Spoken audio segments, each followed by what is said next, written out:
Good morning, class. Uh, Myself Aryan Mishra, and now you are in class 6. This is your English period, and we are going to start chapter number 3, lesson 3, Taro's Reward. Now, open your book. Yes. Now, firstly, I am going to read the book, and you have after it you will get the explanation. It is given here. Taro's Reward. A young woodcutter named Taro lived with his mother and father on a lonely hillside. All day long, he chopped wood in the forest. Though he, though he worked very hard, he earned very little money. This made him sad, for he was a thoughtful son and wanted to give his old parents everything they needed. One evening, when Taro and his parents were sitting in a corner of the hut, a strong wind began to blow. It whistled through the cracks of the hut, and everyone felt very cold.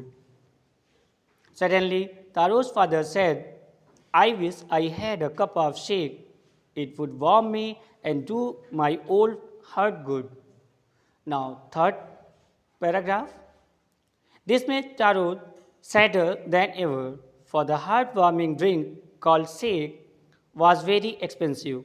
How would I earn more money? He asked himself. How do I get a little shake for my poor old father? He decided to work harder than before. Next morning, Taro jumped out of the bed earlier than usual and made his way to the forest. He chopped and cut as the sun climbed, and soon he was so warm that he had to take off his jacket. His mouth was dry, and his face was wet with sweat. My poor old father, he thought, if only he was as warm as I. And with that, he began to chop even faster, thinking of extra money he must earn to buy the shake to warm the old man's bones. Now, explanation of this chapter. So, a young woodcutter named Taro lived with his mother and father on the lonely hillside. There was a young boy, and he was living with his parents. Mother and father means parents. He was living with his parents on a lonely hillside. Means that hillside, that was a lone place, means they were living alone at that place. And all day, Taro नाम का एक लड़का जो अपने माता पिता के साथ हिल साइड पर रहता था, अकेले रहता था. He was living in a hut. All day long he chopped wood in the forest. All day long he chopped wood in the forest. Means the person who is cutting the wood is known as woodcutter. उसको woodcutter कहा जाता है, लकड़हारा कहा जाता है. तो he was living there. Means he was the earning member of his family. वह person, वह लड़का ही अपने फैमिली का अर्निंग मेंबर था. अपने माता पिता के साथ वो वहाँ सर्वाइव कर रहा था. तो all day long he was chopping the wood, मतलब कटिंग द वुड. वो लकड़ियाँ काटता था. Chop means to cut in pieces. Okay, उनको पीसेस में काटता था, छोटे छोटे करता था. And after that selling those means woods to earn money. Though he worked hard, though means जैसा कि he worked hard, as he was working very hard, बहुत ज़्यादा कठिन परिश्रम करने के बाद भी he earn very little money. He was not getting sufficient amount, sufficient money. उसे बहुत ज़्यादा पैसा नहीं मिल पाता था. मेहनत करने के बाद भी, इतना परिश्रम करने के बाद भी he was not getting proper money, means sufficient money to survive his family. He was earning very little money, बहुत थोड़ा पैसा कमा पाता था. Next page. This made him sad. By this he was very sad. He was not feeling happy. क्यों happy नहीं feel कर रहा था? Because he was not getting sufficient money to survive his family, to fulfill the desires of his family. अपने परिवार की पूरी ज़रूरतों को पूरा ना कर पाने की वजह से वो दुखी रहता था, परेशान रहता था. For he was a thoughtful son and wanted to give his parents everything they needed. And why he was sad? Why was feeling sad? वो अपने को दुखी क्यों फील करता था? Because he was a thoughtful son, या he was a thoughtful child. वो full of ideas. Thoughtful means full of ideas. विचारों से भरा हुआ लड़का था या सोचने वाला लड़का था. He was the boy of nature of thinking something, सोचने वाला, हमेशा समथिंग कुछ हमेशा कुछ ना कुछ सोचने वाला लड़का. And wanted to give his old parents everything they needed, and wanted to just give his parents, his mother and father, वो अपने माता पिता को सब कुछ देना चाहता था, वाट एवर दे डिज़ायर्ड या वाट एवर दे नीडेड, जिसकी उन्हें ज़रूरत होती थी, वो सारी नेसेसिटीज़ को कंप्लीट करना चाहता, पूरा करना चाहता था. Now second paragraph, no, page number 30. One evening, when Taro and his parents were sitting in the corner of his hut. What was his place? Hut. Means what was his house? Hut. वो एक झोपड़ी में रहता था अपने माता पिता के साथ. तो वन इवनिंग, एक शाम को, शाम की this incident is at one evening, एक शाम को, when Taro and his parents were sitting in the corner of their hut. When they were resting, you can say they were resting, वो आराम कर रहे थे या बैठे हुए थे अपने झोपड़ी के एक कोने में. वो तीनों का मतलब parents and Taro. A strong wind began to blow. A strong wind suddenly began to blow. एक तेज हवा बहनी शुरू हो गई, तेज हवा आनी शुरू हो गई. It whistled through the cracks of the hut. Whistle means the sound of whistle, whistling, सीटी की आवाज़. How the wind was making sound of whistle? कैसे वो विसल का, जब कोई भी हवा किसी क्रैक से यानी दीवार से या फिर यू कैन से गैप ऑफ द डिस्टेंसेस, है ना, तो जो या गैप ऑफ टू सरफेसेस, दो सरफेसेस के बीच के गैप से जब हवा निकलती है तो that makes a sound of whistling, एक सीटी की आवाज़ से निकलती है. तो that whistled, it whistled through the cracks of the hut, उस झोपड़ी के दरारों के बीच से निकलती हुई हवा ने सीटी की आवाज़ से निकाली. Okay, and everyone felt very cold. It was winter time, you can imagine, आप महसूस कर सकते हो, इसको आप फील करो, you can feel that it was winter time. And when the strong wind was blowing, all three people living in that hut felt very cold. बहुत ज़्यादा सर्दी लगने लगी उन्हें, या they were just shivering, they started to shiver, कांपना शुरू कर दिया उन्होंने. Suddenly Taro's father said, his father spoke what? कि I wish I had a cup. I wish means काश ऐसा होता कि I had a cup of shake. Shake means this is, yes, this is a type of, you can say, juice. Okay, in Japanese language, yeah, soup, yes, soup. And in Japanese language you can say it is pronounced as SA, you can pronounce it as fa, and KE, it can be pronounced as fe. Okay, बस shake, juice और soup you can say. तो उसके father बोलते हैं कि काश मुझे soup मिलता, मुझे सूप मिल जाता, शेक मिल जाता. इट वुड वार्म मी, ये मुझे गर्मी देता.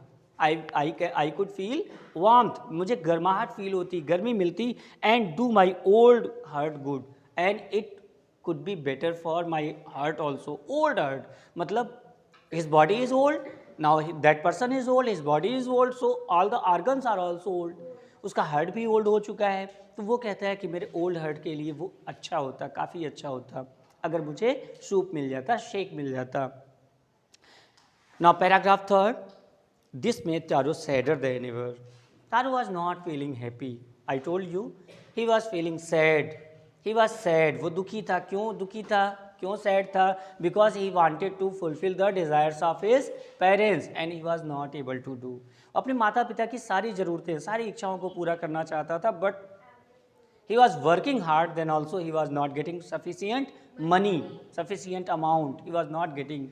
He was sad. Now listening his father's demand, अपने पिता की डिमांड सुनने के बाद, उनकी इस इच्छा को सुनने के बाद कि मुझे काश मुझे सूप मिल जाता, शेक मिल जाता, ना he was sadder then ever, पहले से ज़्यादा दुखी हो जाता है. For the heart warming drink call shake was very expensive, because the thing that his father was demanding, जो चीज़ उसके फादर मांग रहे थे, जो शेक, जो सूप उन्होंने मांगा था, दैट वॉज एक्सपेंसिव, कॉस्टली था, वो महंगा था. And he couldn't afford it, और वो इसको अफोर्ड नहीं कर सकता था, उसके पास इतने पैसे नहीं थे कि वो अपने फादर को लाकर सूप दे सके. How do I earn more money? What ever money I am earning, that is not sufficient. Now my father is demanding for shake, for soup, so how can I earn more money? तारू was sadder, वो और ज़्यादा दुखी हो गया था कि मैं और अधिक पैसे कैसे कमा सकता हूँ. He asked himself, he just thought it, उसने खुद सोचा, अपने मन में सोचा कि how could I earn more money, how do I get a little shake for my poor old father, how do I get, मैं कैसे, मुझे मिल सकता है अ लिटिल शेक, थोड़ा सा भी शेक अगर मुझे मिल जाता, थोड़ा सा सूप मिल जाता for my old father, but how I can manage, मुझे कैसे मिलेगा. He decided to work harder than before. Actually, he was an honest woodcutter. He was an honest woodcutter. एक ईमानदार woodcutter था. He was working hard to survive his family. अपने परिवार को चलाने के लिए वो कठिन परिश्रम करता था. And his business was to cut the wood, to chop the wood and sell it in the market. लकड़ियों को काटना और उनको मार्केट में सेल करना, यही उसका काम था. तो he thought one thing, that I will work harder than ever. Than before, जो पहले मैं परिश्रम करता था, जितनी लकड़ियाँ मैं काटता था, सेल करता था, उससे अधिक लकड़ियाँ मैं काटूंगा, उससे अधिक सेल करूंगा, then I will get more money. Now paragraph number 4. Next morning Taro jumped out of the bed earlier than usual. Usual means general time, whatever generally he was doing daily, जो काम वो daily करता था, प्रतिदिन करता था, जिस समय पर वो प्रतिदिन उठता था, उससे जल्दी अगले दिन तारो उठ गया. नेक्स्ट मॉर्निंग, अगली सुबह को Taro jumped out means came out, बाहर आ गया बेड से, आउट ऑफ बेड, बेड से बाहर आ गया, earlier than usual, and made his way to forest, and directly he went to forest with his axe, अपनी कुल्हाड़ी लेकर वो फॉरेस्ट चला गया. He chopped and cut, 2 times this word has come, chopped and cut means chopping and cutting the woods, काटता गया लगातार, means it is showing continuous work, ये दिखा रहा है कि वो कंटिन्यूअस वर्क कर रहा था, लगातार काम कर रहा था. कैसे कर रहा था? Chopping and cutting the would, लकड़ियों को काटना और उनको पीसेस में काटना. कटिंग एंड चॉपिंग, लकड़ियों को काटना, firstly cut the branches from the tree, और फिर जो ब्रांचेस आई हैं उनको छोटे पीसेस में काटना. तो वहाँ से काटना कटिंग, और चॉपिंग मीन्स छोटे छोटे पीसेस में काटना. Now, he chopped and cut as the sun climbed. You know कि he went to the forest in early morning. बहुत ही सुबह वो निकल गया था. When the sun was not risen. जब तक सूरज निकला नहीं था तब तक वो पहुंच गया था. और जब तक सन निकलता है, sun climbed up, जब तक सन बाहर आता है, when the sun rises, जब तक सन उगता है, सूर्य निकलता है, तब तक क्या हुआ? He was working continuously. And soon he was so warm that he had to take off his jacket. And soon, जल्दी ही, he was so warm, he was feeling so warm, उसे इतनी गर्मी महसूस होने लगी, है ना? He was feeling hot, इतनी गर्मी महसूस होने लगी. He had to remove his jacket, कि उसे अपना जैकेट हटा देना पड़ा. He removed his jacket from his body, उसने अपने शरीर से अपने जैकेट को हटा दिया. His mouth was dry. After doing hard work, his mouth was dry. उसका मुंह सूख गया था. He was feeling thirst. प्यास महसूस कर रहा था. And again it is given, and his face was, means he was feeling thirsty, and his face was wet with sweat. और उसका चेहरा पसीने से भीग गया था. Do you know sweat? Sweat means पसीना, और wet means गीला हो जाना, भीग जाना. उसका चेहरा पसीने से भीग गया था. My poor old father, he thought, if only he was as warm as I. At that time also, Taro was thinking about his father. वो अभी भी अपने पिता के बारे में सोच रहा था कि how he would be shivering. वो कैसे काँप रहे होंगे. How cold he was feeling. या he would be feeling. वो कितनी ठंडक महसूस कर रहे होंगे. At this time also he is saying, he is thinking, he is imagining that my poor old father, बेचारे मेरे पिताजी, he thought if only he was as warm as I. काश वो भी मेरी जैसी गर्माहट महसूस कर पाते. Taro was feeling warm because of hard work, but he was thinking that काश ऐसा होता, इफ आई विश कि my father also would feel as warm as I, जैसी मैं गर्मी महसूस कर रहा हूँ वैसा गर्मी उनको भी महसूस हो. And with that he began to chop even faster. And with that, इसी के साथ, he began to chop even faster, उसने और तेज लकड़ियाँ काटना शुरू कर दिया. Thinking of extra money, he must earn to buy the sake to warm the old man's bone. Thinking only one thing, he had only one aim. उसके पास केवल एक एम था, उसका एक एम था, एक टारगेट था. One target he had that I have to earn more money. मुझे और ज़्यादा पैसे कमाने हैं. To purchase, to buy, buy means purchase, purchase करना, खरीदना. To buy a sake for his father, उसके पिता के लिए, that would warm his father's bones, जो उसके पिता की हड्डियों को गर्म कर सके, उसके शरीर को गर्मी दे सके, उनके पिता के शरीर को गर्मी दे सके. Now paragraph number 5. Then suddenly Taro stopped chopping. Suddenly Taro stop chopping the woods. उसने लकड़ियों को काटने का काम रोक दिया. He stop that work. What was that sound he heard? Could it be? Could it possibly be rushing water? Next paragraph. Just reading of next paragraph. Taro could not remember even seeing or hearing a rushing stream in that part of the forest. He was thirsty. The axe dropped out of his hands and he ran in the direction of the sound. What is time?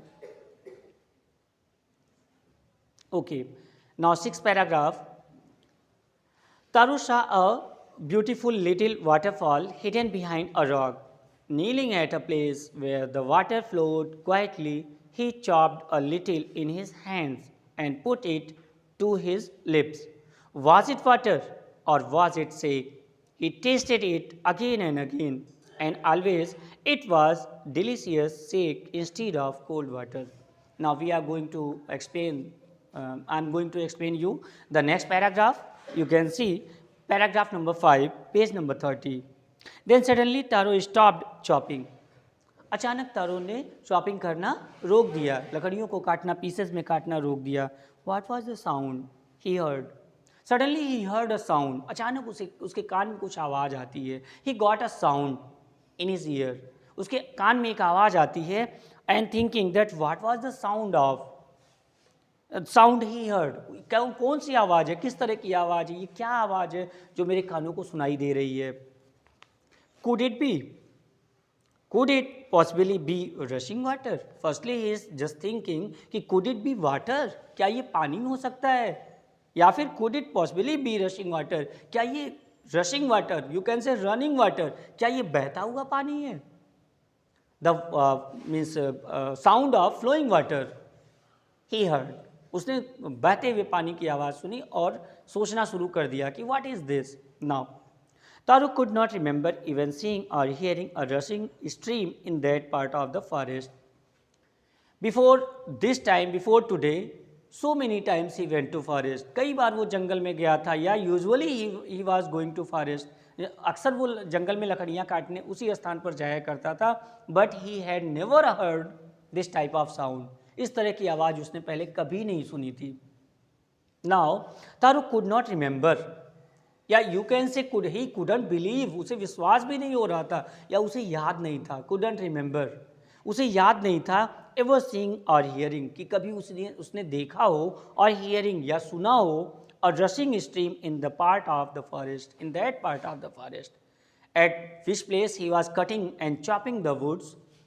He never heard, he had never heard or he had never seen the running water, sound of water at that place.